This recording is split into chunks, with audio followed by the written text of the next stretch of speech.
এক বুড়ি ব্যাংকে 4 লাখ টাকা রাখতে আসলো। ব্যাংক ম্যানেজার বলল, আপনার টাকার উৎস কি? বুড়ি বলল, আমি বাজি ধরি, ছোট ছোট বাজি ধরে টাকা ইনকাম করি। ম্যানেজার খুব আশ্চর্য হলেন, জানতে চাইলেন কি বাজি ধরেন। বুড়ি বলল, যে কোনো যে কোনো যেমন ধরুন এই মুহূর্তে আপনার সাথে বাজি ধরতে পারি যে আপনার মাথার চুল আলগা। ম্যানেজার হেসে বলল, আপনি হেরে যাবেন, কারণ আমি আলগা চুল পরি না, আমার চুল নিজের। বুড়ি বলল, বাজি ধরবেন কি না? 1 লক্ষ টাকা বলেন।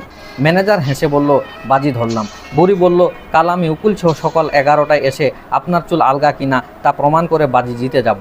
ম্যানেজার বলল, ঠিক আছে, আমি 11টায় আপনার জন্য অপেক্ষা করব। পরদিন বুড়ি উকিল সহ আসলো এবং ম্যানেজারকে বলল, যেহেতু একজন উকিল আছে তার সামনে আমি নিজে আপনার চুল ধরে টেনে প্রমাণ করব আপনার চুল আলগা। ম্যানেজার হাসি মুখে রাজি হলেন।